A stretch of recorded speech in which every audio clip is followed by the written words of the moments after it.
I hope you're ready for some illogic. Last time we went over week 3 of the Wilbur Club League and our battle against Hitmonchan and the Close Combat Club.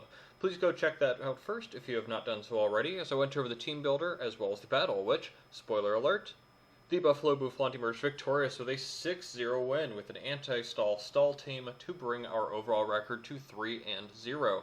This week, as you've probably already guessed, we are taking on the 0-3 Blessed Walreins, coached by Clark, aka ClarkDoesPokemon. I hadn't met Clark before joining the league, but he was my very first opponent and has consistently been a very cool guy, so I definitely appreciate how friendly he's been to me. That, of course, doesn't mean that we'll be any less prepared for him than anyone else. As always, we'll be starting off with a team builder followed by the battle. Timestamps will be in the description. His team has got some funky aspects to it for sure, so let's go over that right now.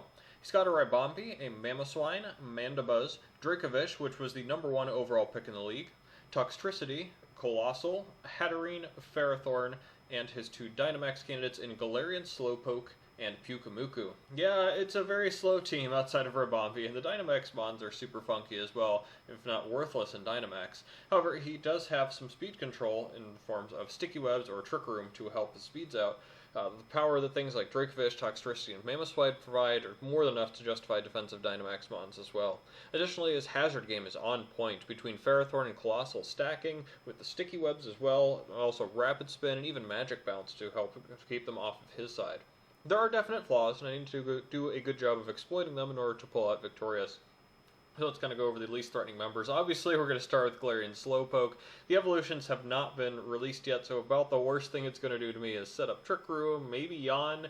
I really can't imagine it being any scarier than that, to be honest.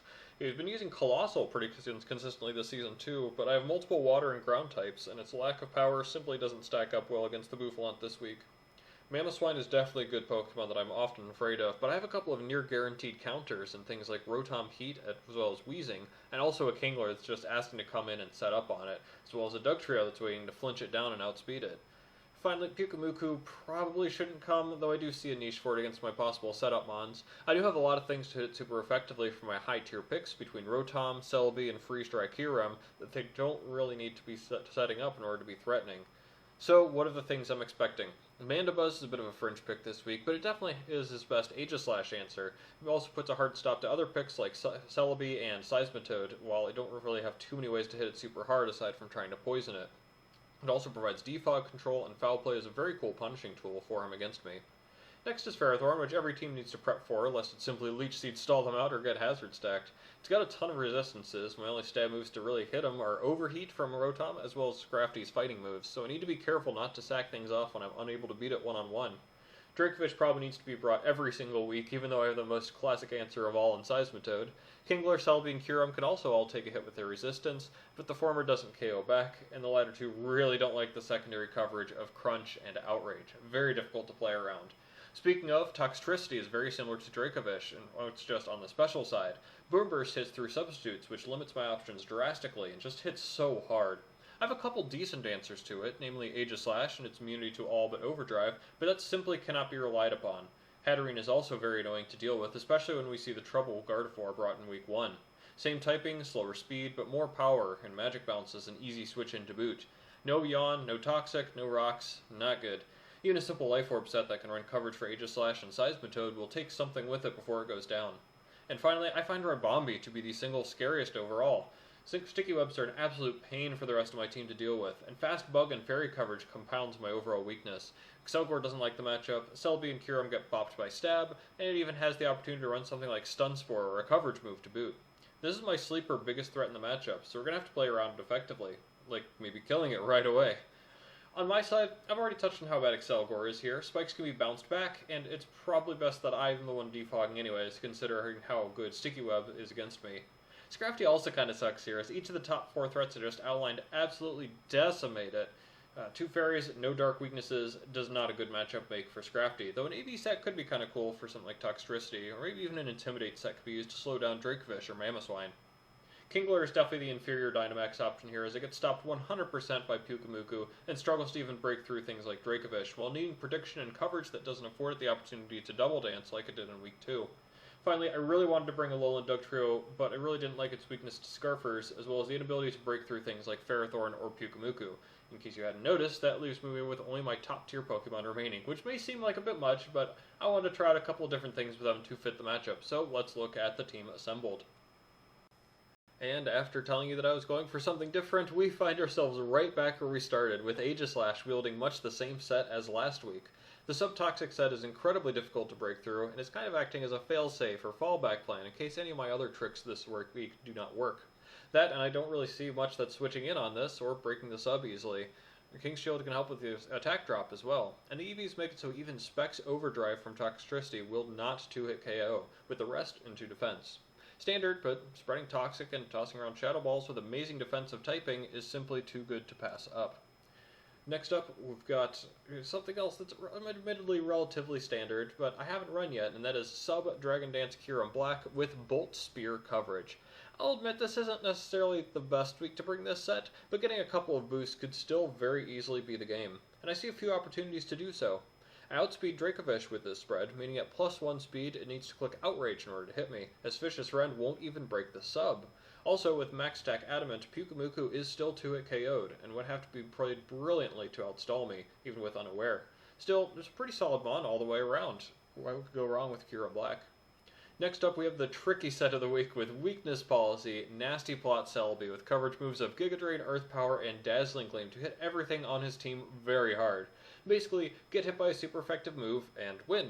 The things that can stop it are Rabombi, Mamoswine's Ice Shard, which I can also take advantage of with the Weakness Policy, and some Scarf Mons. It sounds like a lot, but it could be used later in the game to sweep just about everything. I definitely considered R-Sphere over Giga Drain to hit the Ferrothorn, but without knockoff I can kind of boost up on Ferrothorn freely anyways, while Giga Drain lets me hit the Pyukumuku a little bit better. The speed is for Mamoswine, of course. If I bring it in on Mamo, I can either KO it or get the Ice Shard to activate the Weakness Policy and KO afterwards. Otherwise, Dazzling Gleam hits things like Mandibuzz and Dracovish, while Earth Power is mainly for Toxtricity and Colossal. The EVs are specifically to let me one-hit KO Dracovish with Dazzling Gleam at +2, which means also that I can survive a Scarfed Crunch, and then KO right back. Rabombi is definitely the big enemy of this set, so it puts a little bit more pressure on my Defogger. What is not defogging this week is going to be the Scarf Rotom, with stab moves, Trick, and Will-O-Wisp. Hopefully I can trick the Scarf onto something that doesn't want to deal with it, like maybe a Hatterene or even Rabombi would be fine. Otherwise, I like having a Scarf Rotom that hovers above the sticky webs and thus outspeeds the entire team, including Scarfers like Dracovish and Toxtricity. This is going to be my dedicated lead as well, as I can Volt Switch around with relative impunity, considering Rotom-Heat is one of the best Mamoswine answers in the game already, and that is the only thing on his team immune to Volt Switch. Overall pretty solid. I expect to bring him often, especially if I can prevent rocks from coming up. Speaking of, we've got Seismitoad, who is a 100% guaranteed bring this week, as I am playing against the Dracovish, but its utility extends far beyond that. Knockoff is what I'm clicking basically every single time I'm in until Hatterene is gone, and then I can start making some predictions and go for things like Toxic or a late game rock setup.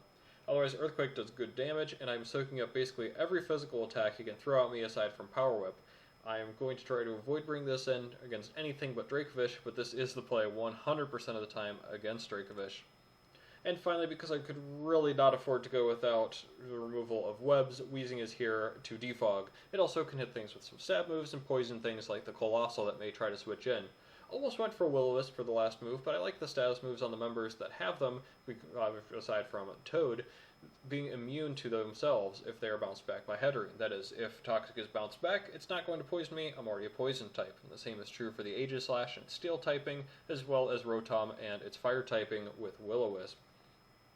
Speaking of, Levitate this week over Neutralizing Gas, despite the ability to poison Hatterene through Magic Bounce, because I can already hit it hard with a Sludge Wave, and I'd like another good Mamoswine check, just in case. The main role is to defog anyways, as well as provide support as a special tank. So moving on into the battle, we can see that I was probably the furthest off so far about predicting the opponent's team. I had a slight suspicion about Slowpoke coming, but it's still shocking to see. Perhaps not as shocking as seeing no Rabombi, but that should have clued me in on the nature of the team Clark has brought as well. It does mean that Weezing is much freer from its defog duties, and Celebi should run more freely now too. Additionally, no Toxtricity is a bit odd, but I'm totally fine with seeing that gone and Colossal there instead. Rotom is the dedicated lead 100%, so let's get right into it. So I'm going to be leading with Rotom as he makes a strange pick in seeing the Dracovish right away. It's a little odd. It's a little concerning too in that it may have a little bit of a wonky set too. Still, I know that I outspeed it no matter what, so we're going to make the Volt Switch play into Toad. It takes 37%, and the Toad will come in and eat up an Outrage, which will do 33%, just a little bit under a third once we get the Leftovers recovery in there. So, quick calc tells me that this fish is jolly, so I decided to try and take advantage of a potential 3-turn Outrage by switching into Aegislash, who can act much better than my Weezing, who I'm seeing is kind of walled by a couple members of the team. And I want to keep up a little bit of pressure. I only take 17%, but unfortunately he is now also confused. I was really hoping for the 3-turn Outrage there, get one more turn, hopefully be able to set up a substitute, Shadow Ball for some chip, or something of that nature. So I only take 17%. I see the possibility for him to switch moves. Maybe he isn't Scarf. I'm just not quite sure, considering he led off with it. So there's also a possibility to deal with this Aegislash. He could go into the Mamoswine or the Colossal. So I decided to make a middle ground play and go into Seismitoad, but he makes a correct switch in going into Ferrothorn, and now I'm not in a very good spot. This does tell me the Dracovish is Scarfed, but looking at my team, I start to realize I may have underprepared a little bit for the Ferrothorn in front of me instead. I decided that maybe Celebi should wall most anything that Pharaoh wants to do here. As long as I don't see a knockoff, I'm good. And Power Whip is going to do 23%, telling me he is actually max attack and adamant. Not a good look combined with what I'd already said, how underprepared I suddenly feel for this Ferrothorn. So I'm going to Nasty Paw it up, hoping for a switch, but I met, unfortunately, with a knockoff that does half my health. Ouch, had I not taken the earlier Power Whip, or maybe if it had just been a little safer, more conservative set, or maybe if I had listened to my gut and brought Aurasphere, this wouldn't be a terrible situation. However, I don't want anything else to be taking a knockoff, so my best option at this point is actually just to get some damage off, doing 60%, but Sylvie goes down rather unceremoniously to the Gyro Ball there. Again, did take off quite a bit of his health, but as we can see too, Leftovers recovery will get him up a little bit more, so I do desperately need to get this thing out of here now. I have a relatively good switch-in, so whatever he may wish to go for on this Overheat. He does make the prediction going into Colossal, but yeah, I think it's very important to try to get rid of the Ferrothorn, as well as maybe condition him a little bit here in the early game. I do activate the Flash Fire, but I'm going to go into my special tank Weezing, which is kind of what I'm anticipating. Doesn't have much of a role in this game. Take the Scald and get burned, which is unfortunate. Nullifying the recovery is kind of rough, but I don't know if it's really going to matter in the long run. He is going to make a safe switch into a Steel type on the Sludge Wave. I was kind of anticipating a Hat. I'm kind of kicking myself more so now than ever that I didn't bring anything on this for the Weezing. No Will-O-Wisp, no Fire Blast, both of which I heavily considered and did not end up bringing. So not particularly great. I know that I can go into the Rotom to take a hit with relative ease. Gyro Ball still doing 18%, even quad resisted. This thing is definitely stronger than anyone might think. So I kind of anticipating maybe an over prediction here, or him to do something maybe a little funky, and I decided to click Trick. As he's going into his Mamoswine, and I see that it was Choice Banded. And this is a crucial turn here. As you can see, he misses the Stone Edge, and I land the Will-O-Wisp. So, again, super important that he missed. The Stone Edge did have a slightly less than 50% chance to KO at the health that I was at, not factoring in, of course, the high crit chance, or obviously the 20% chance to miss. All in all, it was more than likely that I would survive the turn rather than die, but a full-on miss is pretty brutal, especially considering that I was able to punish with a burn in particular and not miss that and effectively cripple Mamoswine for the rest of the game. It honestly should have been better for me to have scouted out the Stone Edge, considering he did bring the Mamoswine in on the Rotom-Heat intentionally initially. I probably should have been punished for this, to be honest, and brought in something like Toad or Weezing instead, but I got lucky, and I'm going to have to take it, I suppose. I have a relatively safe switch into Weezing here as he misses another Stone Edge, which is, again, it only would have done about 16% with burn, but it's starting to get a little bit silly. So I think it's about time he switches out. I'm going to make my play back into the Rotom, as he's actually going to stay in and connect to the Stone Edge this time with the Rotom doing 35%. He's still locked in, so okay, enough's enough. It's time to go into Aegislash. I only take 6%. And he's slowly getting chipped down a little bit with the burn. So It's about time I set up a substitute, get this thing rolling a little bit, as in comes the Dracovish. I really don't see a reason not to reduce Dracovish's attack a little bit and get some recovery, so King's Shield is pretty free. Though the follow-up Crunch will break the substitute, I get a Shadow Ball off, doing a solid 49%, actually a little more than I expected, and brings Dracovish within range of being KO'd by basically anything.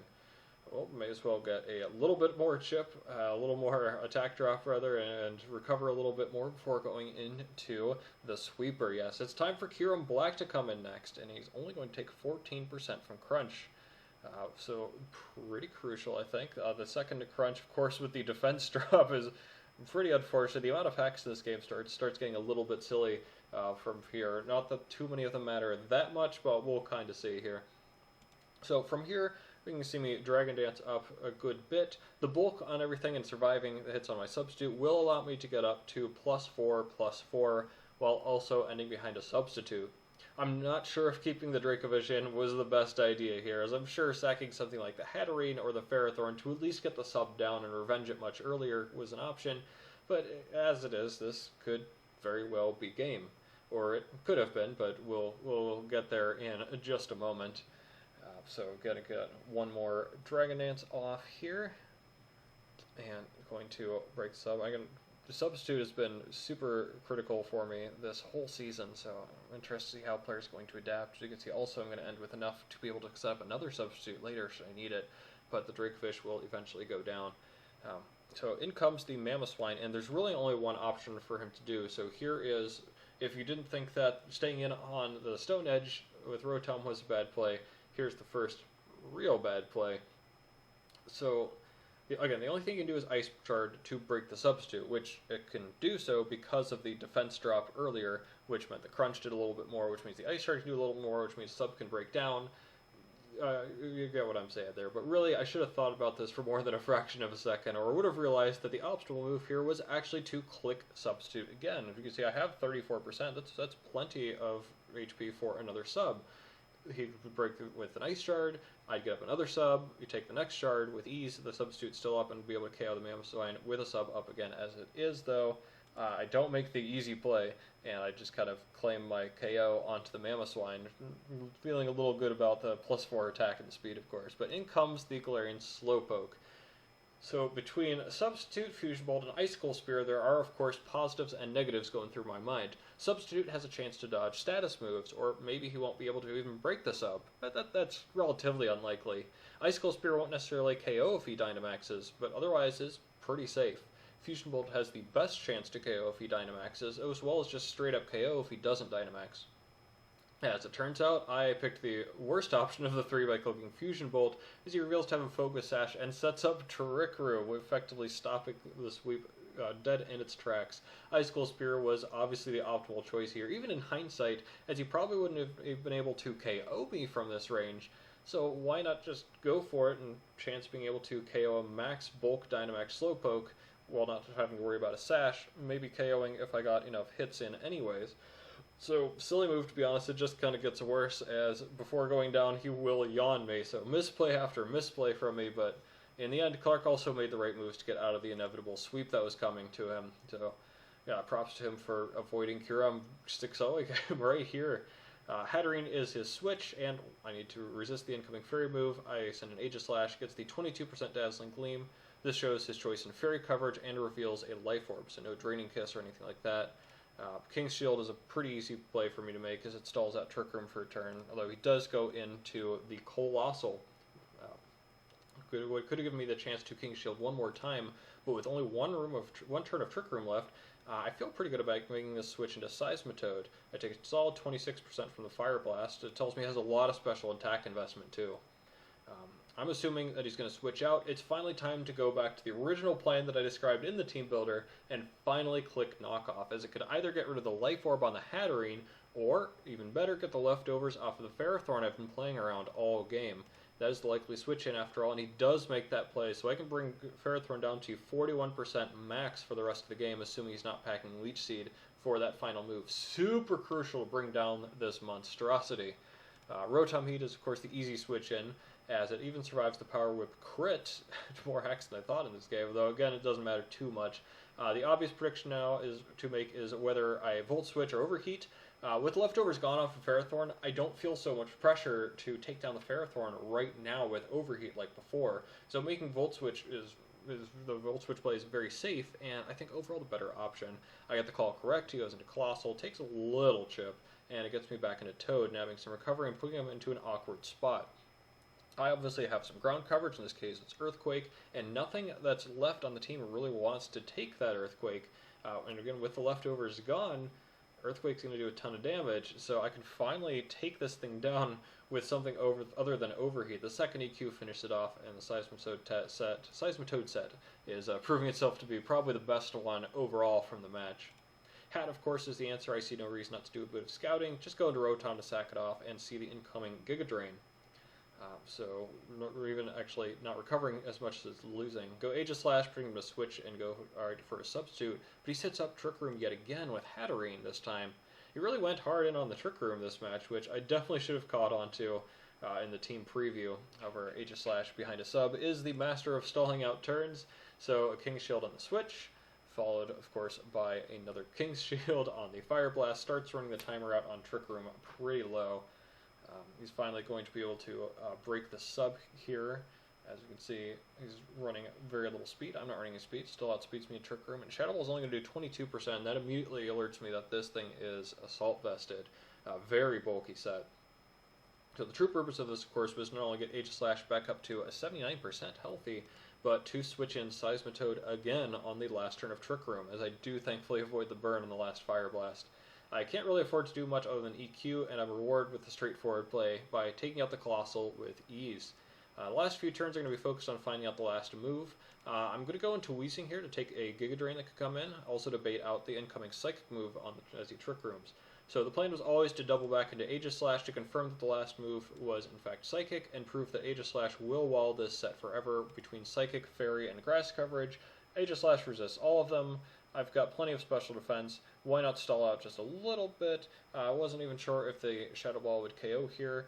Psychic doing only 21%, and the Shadow Ball crit at the end, just a little bit more hacks at the very end of the game, will finish things off. It'll seal the 4-0 win for the Buffalo Bouffalant. GG to Clark. He prepared much better than I'd expected, frankly, and took advantage of a lot of mistakes that I made. I brought a few really good sets. Seriously, props to him. I really cannot tell that he's dropped down to 0-4 on the season.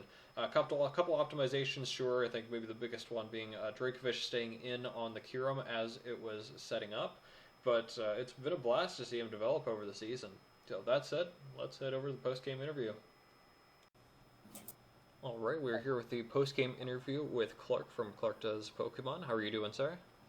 I'm doing all right. How are you? I'm doing fantastic. We're just doing a quick post-game interview here to go over the team that he brought and his love for Mother 3, which I can definitely appreciate.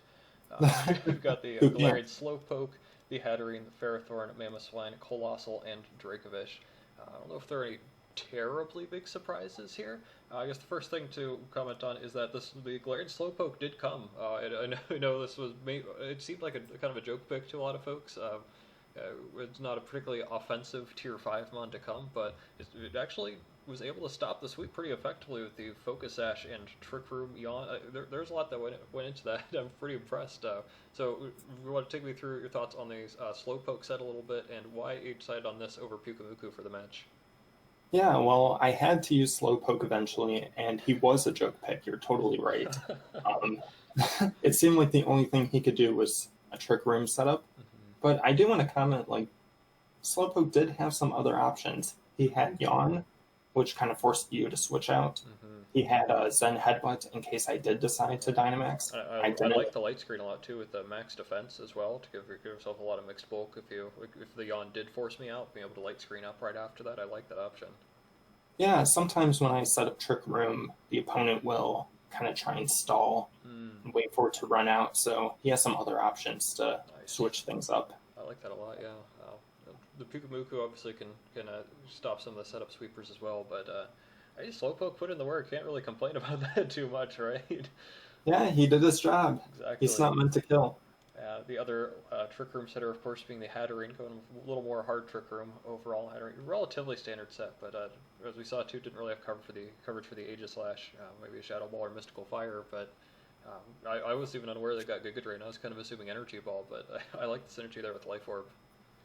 Getting that yeah, the Giga Drain in particular was just for your Seismitoad, which a couple bad predicts kind of prevented it from really doing anything. But Giga Drain and that Life Orb really could have been a good combo. 408 special attack stat we'll have with that Life Orb. Oh my gosh. That hits hard. The Ferrothorn, I mentioned this to you before, I really liked the offensive set here. Curse as well to go with all the Trick Room shenanigans and whatnot.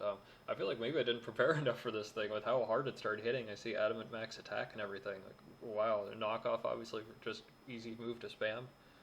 That's a great pick, I think. Yeah, I just kind of wish it stayed around a little longer, but that's how the game goes. I definitely had to change plans a little bit and chip it down as best I could. And man, it kind of relied on the leftovers a little bit without Leech Seed, and it's kind of the only way I can get past it. The Mamoswine, super unfortunate, but I like the Choice Band set a lot, even just being able to pick things off with Ice Shard, and we know how hard this thing hits. I like the Stone Edge a lot too for Rotom. Rotom-Heat, generally one of the better answers to Mamoswine, but I think this is the third week in a row you faced a Rotom, so you're a little more prepared to handle those things now. Yeah, I know what's coming. I know what Mamoswine has difficulty against. And even though he had the Choice Band, for most of the match he had the Choice Scarf after you tricked it off. Alright, I wasn't really anticipating a Scarf, but then I realized, oh geez, I had most of my stuffed outspeed Dracovish, and now with Mamoswine Scarfed, ooh, actually, that became a little bit of an issue. I wanted to make sure I took care of that ASAP. Assault Vest Colossal, I liked that a lot, really. Whenever I Shadow Balled earlier, I was like, that's not doing much of anything. Hold on here. I don't know if H-Slash can even beat this thing 1v1, so the Rapid Spin as well to get rid of stuff. I was definitely concerned about hazards on my end, so I had to kind of limit my hazard game, but I like the Rapid Spin, and I think Colossal is really proving itself to me how versatile it is. Like, first look at this thing, base 80 attack and special attack doesn't seem that strong, but obviously max special attack mod is how hard that Fire Blast can hit. Yeah, he gets access to Scald too, which is a really good kind of coverage move. That's really the Assault Vest makes him so bulky. Then, of course, the bringer of death himself, Dracovish. Yeah, Dracovish has been a disappointment so far. I definitely understand. It's something I like to say that Pokemon kind of warp team building around it, and as soon as you see a Dracovish, you have to say, how am I beating this thing? What do I have for this? What could I possibly do against this? So I wonder if people are just kind of over preparing for it, and maybe they really are. I think. Every team I've faced has an answer to it, and I'm tempted just not to bring it anymore, but, how can you not bring something this strong? Yeah, I kind of experimented that a little bit last week without bringing Kyurem-Black, and it seems like John definitely over-prepped for it, so maybe something to keep in mind, or even just kind of switch up the set to something super wacky or weird, just to throw people off a little bit. So among ones that aren't here, I thought Ribombee had an awesome matchup. I was super worried about Sticky Webs and the fact that its stab moves outsped a couple of key members. The Kyurem and the Celebi were both hit by stab moves. Any reason why I decided not to bring the Ribombee? Yeah, first off, I have to bring things like Slowpoke and Hatterene eventually. That played a large part in it. And Sticky Web and a Trick Room team doesn't make a whole lot of sense. Definitely true, even as slow as your mons are, yeah. So, Ribombee is also a little too fragile for my liking. If you're going to run a Trick Room team, you may as well have these Pokemon be as bulky as possible. Yeah, it was definitely tougher to break apart the team than I thought it would be.